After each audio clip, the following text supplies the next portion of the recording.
سمندر میں اپنی ہی دنیا آباد ہے جس کی ایک مخلوق مچھلی سے بہت سے لوگ واقف ہیں۔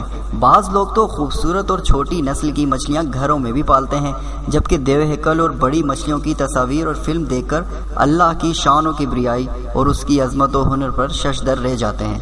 ایسا ہی کچھ کراچی میں بھی اس وقت دیکھنے میں آیا جب سی ویو کلفٹن پر 50 فٹ لمبی مردہ ویل مچھلی کی موجودگی شہر کے سینکڑوں لوگوں کے لیے دلچسپی کا باعث بنی رہی۔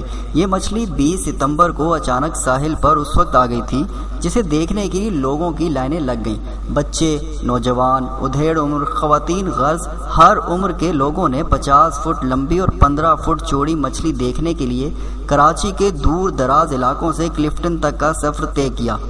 ان کی خوشی دیدنی تھی۔ اگلی شام تک مچھلی کے ساحل پر موجودگی کے سبب تعفن پھیلا ہوا تھا، مگر اس کے باوجود بھی لوگوں کی ایک بڑی تعداد سی ویو پہنچ رہی تھی۔ شہریوں کے لیے یہ ایک تفریح کا نیا پہلو تھا۔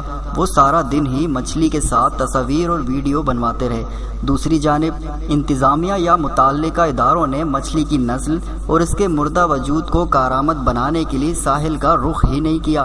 البتہ سی ویو کنٹریکٹر کے ملازمین نے مچھلی کو دفن کرنے کے لیے اسے کھینچنے کی کوشش کی، تاہم دیو ہیکل مچھلی کو کھینچنے میں ناکامی کے بعد مچھلی کے ٹکڑے کر دیے گئے، لیکن اس کے باوجود مچھلی کو اٹھایا نہیں جا سکا۔ گزشتہ سال یعنی 2010 کے 5ویں مہینے میں بھی کیماڑی ساحل کے قریب ایک زندہ ویل دیکھی گئی جو کچھ دیر بعد گہرے پانی میں غائب ہو گئی۔ اسی سال جولائی میں بھی ہاکس بے کے ساحل پر ایک نایاب مردہ ویل شارک آ گئی تھی جو 20 فٹ لمبی اور 300 کلو وزنی تھی۔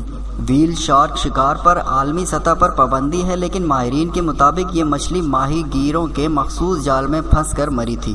ماہرین کا کہنا تھا مقامی ماہی گیر اس ویل شارک مچھلی کی کلیجی سے تیل نکال کر اسے کشتیوں کو لگا دیتے ہیں جس سے وہ ٹوٹنے سے محفوظ رہتی ہیں، مگر جس طرح وہ مچھلی پڑے پڑے تعفن پھیلاتی رہی ایسا ہی کچھ اس ویل کے ساتھ دیکھنے میں آیا، اور 3 دن کے بعد انتظامیہ نے اسے ٹھکانے لگانے کا سوچا۔ انتظامیہ نے اس آبی جانور کو دیکھنے یا اس کا معائنہ کرنے کے لیے ساحل کا رخ نہیں کیا کہ وہ معلوم کر سکیں یہ آبی جانور کس طرح ساحل پر آیا، اور نہ ہی اس کی ہڈیوں اور چربی کو کسی کام میں لانے کا سوچا گیا۔ عوامی تفریح ختم ہوئی، انتظامیہ نے ذمہ داریاں بھی جیسے تیسے نمٹا دی، مگر کیا ہی اچھا ہوتا کہ متعلقہ اداروں میں تربیت یافتہ افراد لیے جاتے یا مناسب تربیت کا اہتمام کیا جاتا۔